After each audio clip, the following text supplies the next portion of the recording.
Hey, this is Tuan Aditya from LightHaven. Today I'm going to be sharing with you one drill to rule them all, the Lord of the Drills.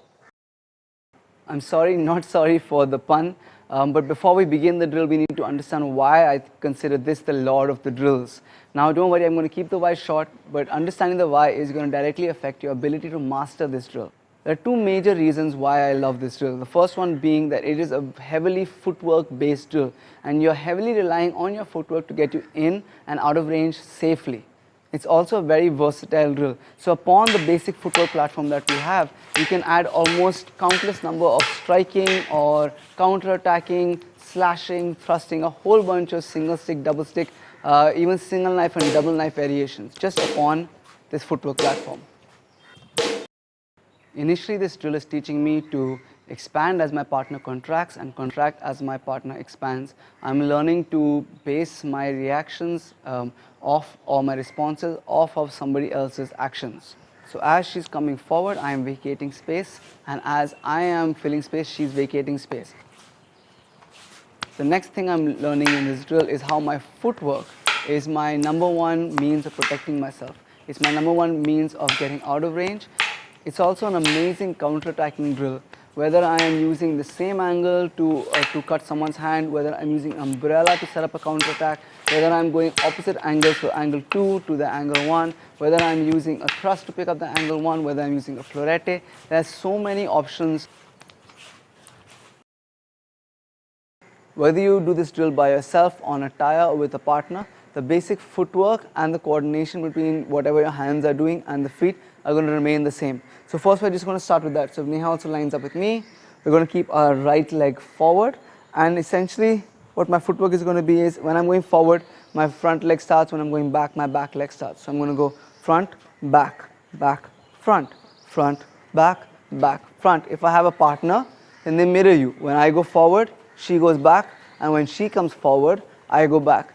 Now we're going to add an angle 1 and angle 2 into this. Now Neha is going to step in and give me angle 1. Her target is my neck or my clavicle. Now I obviously don't want to be hit by angle 1. So as Neha steps forward, I step back. Now because she's extended her hand to reach me, I'm going to step back and cut her hand. Now I'm going to do the same. I'm going to step forward with angle 2 to cut her neck. She's going to step back and cut my hand. She steps forward, I step forward. She steps forward, I step forward.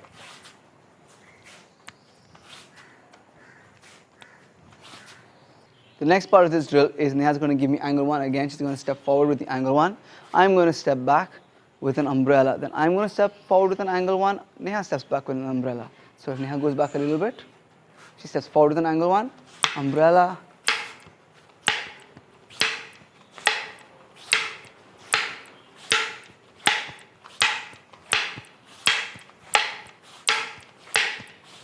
For the last drill we're going to do in this series, we're going to go back to angle 1, angle 2 again, except this time Neha gives me an angle 1, so forward with the angle 1. I'm going to step back with an angle 2, cut her hand. As I step forward with the angle 1, she goes angle 2, which is a reverse of the first drill we did. It's a similar concept, but it's a reverse of it.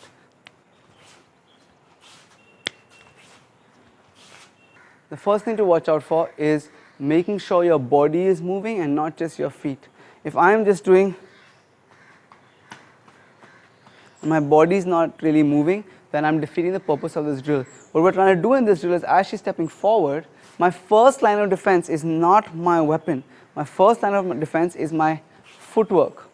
I want Neha to extend, and I will either bait this or however the situation has come about where she's extending to reach my body. I want to get out of the way of the weapon using my footwork, and this is really, really important. I'm using my footwork as my first line of protection. My stick, whatever my stick is doing, whether it's cutting the hand, whether it's an umbrella, whatever it may do, any of the other drills that you can put on this platform, is an insurance policy. My footwork is the first thing that's keeping me safe.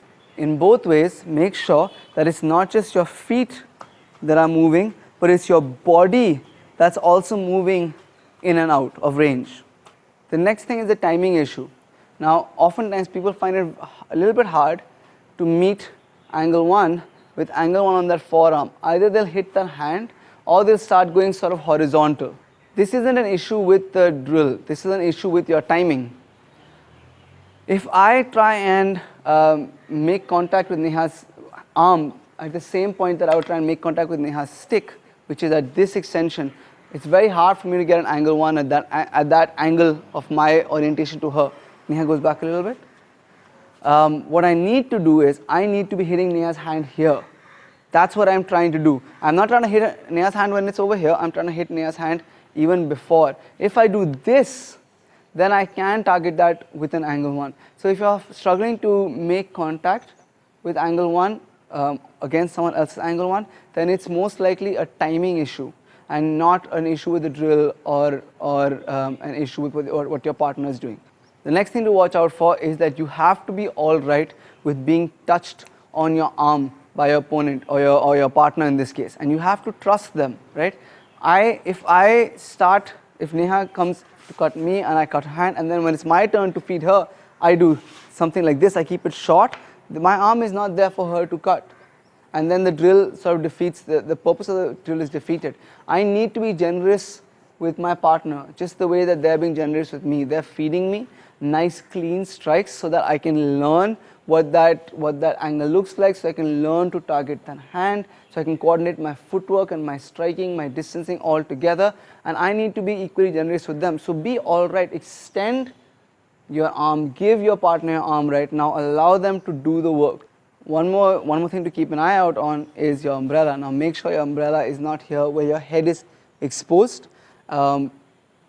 This is where I want my head to be covered. So when Neha's making contact with my stick, this is where my umbrella is, as opposed to here where it can crash right through. I want to protect myself properly. This is a really big thing to keep an eye out on, because a lot of people will do umbrellas like this where the head is exposed rather than like this where the head is protected. Thank you guys so much for watching. If you liked what you saw, if you learned from what you saw, please do like and share this video. Please do subscribe to the channel. If you have anything to add to the discussion, leave that in the comments down below. If you have any questions or requests for future videos, please also leave that in the comments down below. All of these things really do help out the school and the channel a lot. A huge thank you to all of our patrons. Thank you so much for your support. If you would like to know more about our Patreon page, check out the link I'm going to leave in the description down below. Our online classes are up and running. Our residential program is up and running. To train with us either online or in Goa, check out the email address I'm going to leave in the description down below. Thank you guys so much for watching, and see you in the next video.